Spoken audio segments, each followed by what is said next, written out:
नमस्कार दोस्तों, आप हैं अपने ही स्मार्ट किचन चैनल पे और चलते हैं किचन में। और आज दोस्तों मैं आपके साथ कुकिंग की ऐसी छोटी छोटी टिप्स शेयर करूंगी जिससे कि आपकी जो कुकिंग है वो तो आसान हो जाएगी, लेकिन उससे जो आपका टेस्ट है वो भी बढ़ जाएगा।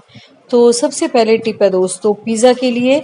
कई बार जो हमारा पिज़्ज़ा का बेस है उसका जो एक क्रंचीनेस है वो इतनी ज़्यादा नहीं हो पाती है जैसा कि हम चाहते हैं, और बिल्कुल कई बार बिल्कुल टेस्टलेस होती है। तो उसको बढ़ाने के लिए मैं आपको कुछ ऐसे सुझाव दूंगी जिससे कि आपकी जो ऊपर की टॉपिंग है वो तो खैर अच्छी लगती है सबको, लेकिन जो आपका क्रस्ट है वो भी एकदम लाजवाब बन जाएगा, क्रंच करारा और ऊपर से स्वादिष्ट भी। तो चलते हैं दोस्तों पिज़्ज़ा बनाते हैं और देखते हैं आपने क्या क्या करना है। जैसे कि आपके पास ये पिज़्ज़ा बेस है, इसको दोस्तों आपने बिल्कुल ऐसे ही सॉस लगाना है, टॉपिंग डालना नहीं शुरू करना है। सबसे पहले इसके ऊपर या नीचे आपने बटर की एक कोटिंग लगा लेनी है, जैसा कि मैं लगा चुकी हूँ। इससे क्या होगा, जब भी आप इस तरह से कोई भी सॉस डालोगे, पास्ता सॉस डालोगे या बच्चों के लिए बना रहे हो तो टमाटो केचप वगैरह या चीज़ वाला मेल्टेड वाला जो चीज़ आता है वो डाल देते हैं हम कई बार। तो वो अगर आप डालते हो तो जो उसका मॉइस्चर होता है ना, वो कई बार सोगीनेस ले आता है हमारे जो पिज़्ज़ा बेस के लिए। तो उससे बचने के लिए हमने अगर एक बटर की या घी वगैरह की कोटिंग लगा दी है तो उससे जो आपका बेस है वो क्रंची भी बनेगा। और दूसरा दोस्तों, जब आप पिज़्ज़ा को खाओगे तो उसका टेस्ट बहुत अच्छा निकल के आएगा। तो जैसा कि हम आमतौर पे इस तरीके से बनाते हैं, जैसा कि आप देख रहे हो यहाँ पे, आप पिज़्ज़ा की सॉस भी खुद से बना के यूज़ कर देते हो बड़ी स्पाइसी सी।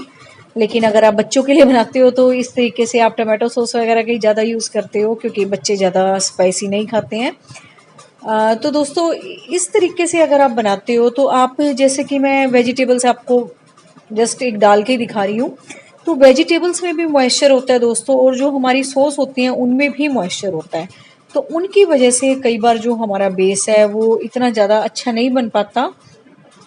जैसा कि ऊपर की टॉपिंग जो हमने डाली है वो तो खैर अच्छी बनी जाती है, क्योंकि वो हमारी मनपसंद की होती है घर पे। तो इस तरीके से अगर आप एक कोट बटर का या घी का अच्छे से अपने पिज़्ज़ा के ऊपर लगा के अगर आप पिज़्ज़ा बनाते हो तो आपका पिज़्ज़ा बहुत टेस्टी बनेगा। और दूसरा दोस्तों, जो भी सॉस का या वेजिटेबल्स का मॉइस्चर है वो आपके पिज़्ज़ा बेस के अंदर नहीं जा पाएगा, वो अपना अलग से ही एक टेस्ट देंगे, और दूसरा जो आपका पिज़्ज़ा बेस है उसका टेस्ट आपको अलग से ही आएगा। तो इस तरीके से फ़िलहाल मैं आपको बना के दिखा देती हूँ। और जो भी मेरे पास फ़िलहाल सब्जियाँ हैं, तो इनके अलावा आप बहुत सारी चीज़ें डाल सकते हो, कॉर्न्स डाल सकते हो, ऑलिव्स डाल सकते हो, है ना, बेबी कॉर्न्स आते हैं छोटे छोटे, उनको कट करके डाल सकते हो। तो इस तरीके से दोस्तों जब आप पिज़्ज़ा बनाते हो तो वाकई में ही आपका पिज़्ज़ा लाजवाब बनेगा। और एक बार अगर आप ट्राई करके इस तरीके से बनाते हो फिर आप हमेशा इस तरीके से बनाओगे, क्योंकि पहले मेरा भी दोस्तों इस तरीके से हो जाता था, फिर मैंने इस तरीके से बनाना शुरू किया, एक कोट बटर की लगा के, या कई बार बटर भी ना हो तो फिर जो घर पे शुद्ध वाला देसी घी होता है उसकी कोटिंग कर देती हूँ, उससे भी बहुत अच्छा टेस्ट आता है। क्योंकि हम दोस्तों घर में बना रहे होते हैं और हम हमारा जो दिल करता है फिर हम वो करते हैं उसके साथ, है ना। जो हमारी मनपसंद की सब्जियां होती हैं, जो जितना भी ज़्यादा हमने क्वांटिटी में चीज़ डालना होता है, इस तरह से मोज़रेला चीज़, वो हमारा सब अपने ऊपर होता है, अपने टेस्ट के अकॉर्डिंग। तो इस तरीके से आप बिल्कुल पिज़्ज़ा बनाना, और फिर मुझे कमेंट करके बताना कि हाँ वाकई में मैम आपका जो टिप था ये बहुत अच्छा था। और मैं दोस्तों ज़्यादातर जो पिज़्ज़ाज़ हैं वो मैं तंदूरी ओवन में ही बनाती हूँ, जो मेरा इलेक्ट्रिक तंदूर है उसमें ही बनाती हूँ, बजाय कि जो मेरा माइक्रोवेव है। वैसे उसमें सारे फंक्शंस हैं, लेकिन मुझे ज़्यादातर ये इलेक्ट्रिक तंदूर वाला ही अच्छा लगता है। इसमें जो क्रस्ट आता है मुझे वो बहुत अच्छा लगता है, और इसी में दोस्तों मैं ज़्यादातर बेकिंग का काम करती हूँ। और सेकंड टिप है दोस्तों, जब भी हम पूड़ियाँ बनाते हैं तो हमारी इतनी ना क्रंची नहीं बनती, और बहुत देर तक क्रंच नहीं रहता, एकदम से सॉफ्ट हो जाती हैं। उसके लिए आपने क्या करना है, जब भी आप आटा लें, मैदा लें, तो उसके अंदर आपने आधा कप सूजी मिलानी है। तो इससे क्या होगा, किससे क्या होगा कि आपका जो क्रस्ट है पूरी का वो बहुत अच्छा बनेगा। और जब भी आपने आटा इस तरह से मलना है, गूंथना है, जो भी कह लो, तो आपने ठंडे दूध में ही गूंथना है, आपने फ्रिज में रख देना है दूध, बिल्कुल चिल्ड दूध में अगर आप आटा गूंथते हो तो आपका जो पूड़ी है वो बहुत क्रंची बनेगी और ऑयल भी कम एब्जॉर्ब करेंगी। और अगर आप मसाला डालना चाहते हो तो अगर आप कसूरी मेथी को इस तरह से हल्का सा भून के, अजवाइन के साथ भून के, अगर आप थोड़ा सा हाथ से मसल के अपनी पूड़ियों के आटे में मिलाते हो तो आपकी पूड़ियाँ और भी ज़्यादा स्वादिष्ट बनती हैं, डाइजेशन में भी बहुत अच्छी रहती हैं। और अजवाइन तो दोस्तों वैसे ही अच्छी होती है। और बस मैंने आटा वगैरह गूँथ लिया है, मैं आपको बना के दिखाती हूँ। अगर आप इन टिप्स के साथ अपना आटा गूँथते हो पूरियों का तो ये देखो बिल्कुल एकदम से 10-15 मिनट अगर आप ढक के रख देते हो और फिर एकदम से भटूरों की तरह आपकी पूड़ियाँ बनती हैं। और दोस्तों ये बनती बनती नहीं है, आपकी जो ये ऊपर वाली परत है ये भी बहुत देर तक क्रस्टी रहती है। तो हम वैसे ही चाहते हैं दोस्तों कि थोड़ी देर तक हमारी क्रंची रहे, एकदम से सॉफ्ट ना हो। और जब हम सर्व करें तो फूली फूली पूरियाँ हम सर्व करें, जो कि देखने में भी अच्छी लगे और खाने में तो ये बहुत अच्छी लगेंगी, क्योंकि हमने इतनी अच्छी अच्छी चीज़ें इसमें डाली हैं। और दूध से और दोस्तों जो सूजी से इसका जो क्रस्ट आएगा बहुत अच्छा आएगा वो। और दूसरा देखो ये ऑयल भी कम एब्जॉर्ब कर रही है, बिल्कुल भी ऑयली नहीं बनेंगी आपकी ये। तो एक बार से इस टिप के साथ अगर आप पूड़ियाँ बनाना ट्राई करो तो फिर आप हमेशा ही इस तरीके से ही बनाओगे। और दोस्तों थर्ड टिप है, हलवा बनाते वक्त कई बार आप कहते हो हमारा हलवा बहुत ड्राई ड्राई बनता है, इतना अच्छा नहीं बनता है। तो दोस्तों मैं आपको थोड़ा सा बना के दिखा देती हूँ। हलवा बनाते वक्त दोस्तों चाहे आप सूजी का बना रहे हो, आटे का, बेसन का, तो आपने जो घी की क्वांटिटी लेनी है वो अपने जो भी आपने डालना है उससे ज़्यादा ही लेनी है, ताकि वो एकदम से डिप हो जाए वो चीज़। तब आपका जो हलवा है बहुत अच्छा बनेगा देखने में और खाने में तो बहुत स्वादिष्ट बनेगा। और दोस्तों कभी भी आपने हलवे की कोई भी चीज़ हो, जिस भी चीज़ का बना रहे हो, बहुत मंदी आंच पे भी नहीं कह रही मैं, लेकिन हाँ मीडियम फ्लेम पे ही आपको भूनना है, एकदम से तेज नहीं करना है, एकदम से वो ब्लैक हो जाए, भुन जाए बिल्कुल। कभी थोड़ी सी मंदी करके और डिम और एकदम से मीडियम करके, तब आपने इस तरीके से धीरे धीरे भूनते रहना है। और अभी मैं आपको सूजी का बना के दिखा रही हूँ। तो इस तरीके से आपकी जो सूजी है जितनी भी आपने लेनी है, रवा जिसको बोलते हैं, तो वो एकदम से डिप हो जाना चाहिए आपके घी के अंदर। और कई बार दोस्तों आप पूछते हो कि हमारे पास मोटी सूजी होती है, मोटा रवा होता है, तो उसका हम क्या करें, उसका हलवा इतना अच्छा नहीं बनता, बारीक का ज़्यादा बनता है। तो दोस्तों दो ही टिप है उसके लिए कि या तो आप एक बार मिक्सर में उसको घुमा लें, है ना, तो और बारीक कर लें। और अगर आपके पास टाइम नहीं है, आप बहुत जल्दी में बना रहे हैं, तो आप इस तरीके से आप भून के पहले आधा जब आपका जो रवा है वो भुन जाए, तब आपने उसके अंदर थोड़ा सा जो आपके पास गेहूं का आटा है वो आपने मिक्स कर देना है। तो आपका हलवा बिल्कुल ऐसा बनेगा जैसे कि बारीक रवे से या सूजी से बना हुआ है। तो ये दोनों टिप आपके बहुत काम आएंगी, आप इसे ट्राई करके जरूर देखना, आपका हलवा बहुत अच्छा बनेगा।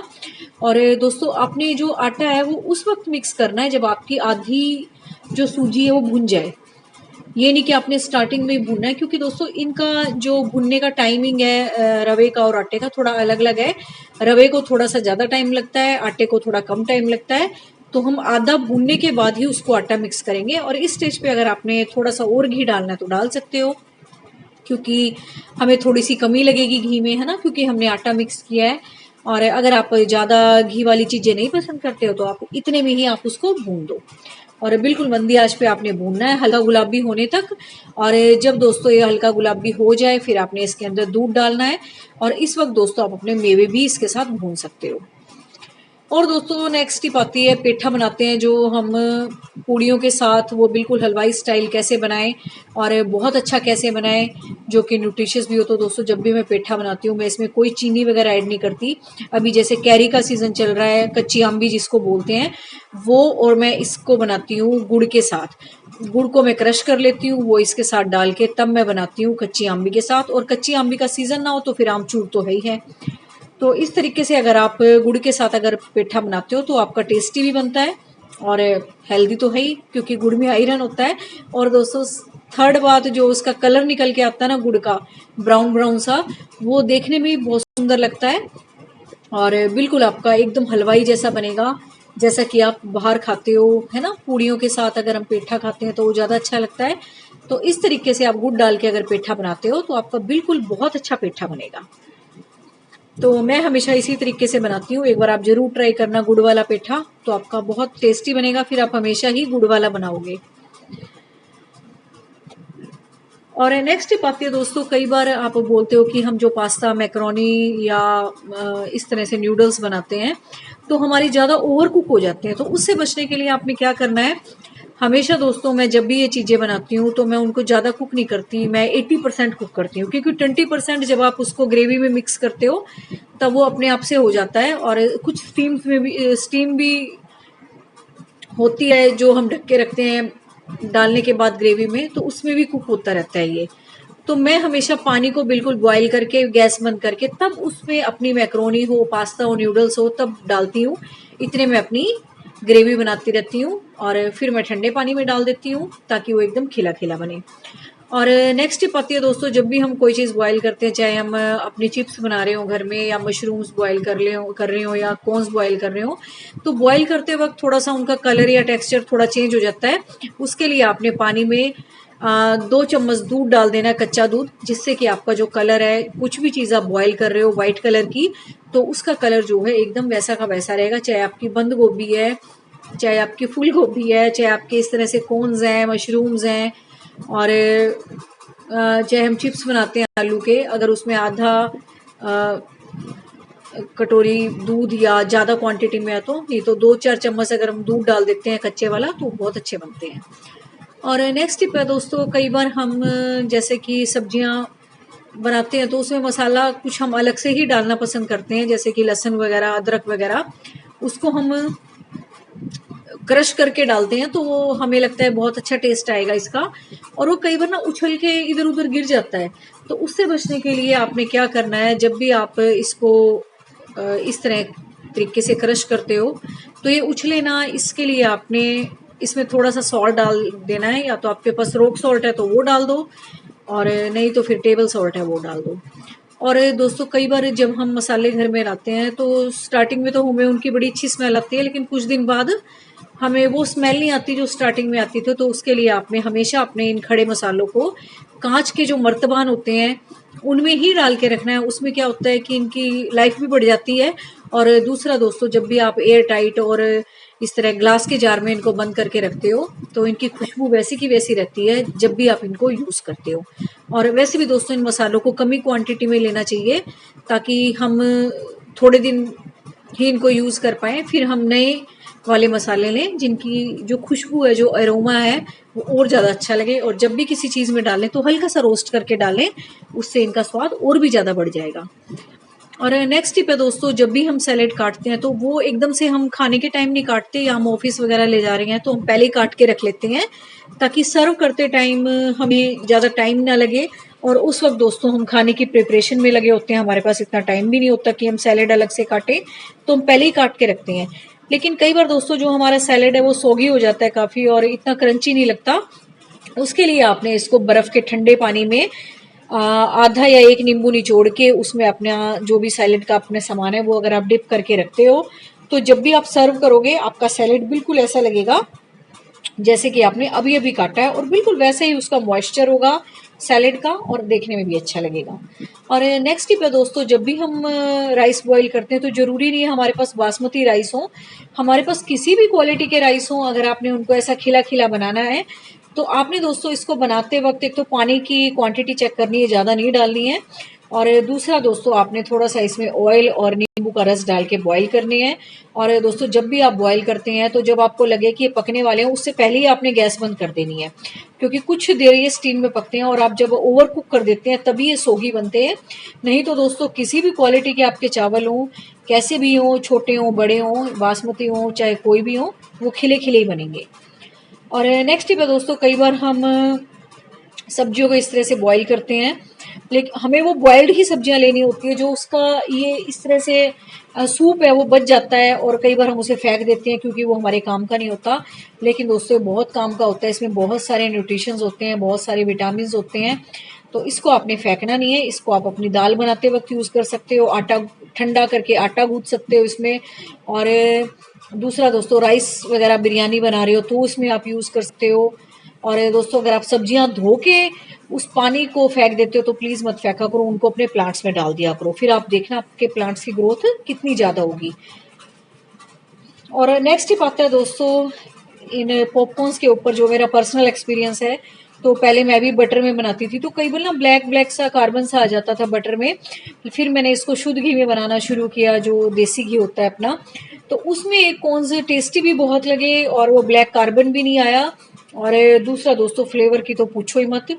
और इस तरीके से अगर आप शुद्ध घी में, अगर आप अपने घर में ही कॉर्न्स बना, ये पॉपकॉर्न्स बनाते हो, तो इस तरीके से अगर आप बनाते हो तो आपके कॉर्न टेस्टी भी लगेंगे, हेल्दी भी लगेंगे, और दूसरा बहुत क्रंची बनेंगे। जैसा कि हम सोचते हैं ना बटर में बनाते हैं ज़्यादा क्रंची बनते हैं, नहीं दोस्तों, बल्कि घी में बनाने से, शुद्ध घी में बनाने से और ज़्यादा क्रंची लगती हैं, टेस्टी लगते हैं, और हेल्दी तो होते हैं अगर बच्चे भी खा रहे हैं तो इस तरीके से अगर आप शुद्ध घी में पॉपकॉर्न्स बनाते हो तो आपके ज़्यादा अच्छे बनेंगे। तो बस दोस्तों, यही कुछ टिप्स थे जो कि मैं कुकिंग करते वक्त छोटी छोटी क्लिपिंग्स लेके आपके साथ शेयर कर रही थी। तो उम्मीद है आपको ये वीडियो अच्छा लगा होगा। और यही छोटी छोटी बातें होती है दोस्तों, जो कुकिंग को हमारा और ज़्यादा अच्छा बना देती हैं और टेस्टी बना देती हैं। उम्मीद है आपको ये वीडियो अच्छा लगा होगा। Thank you very much.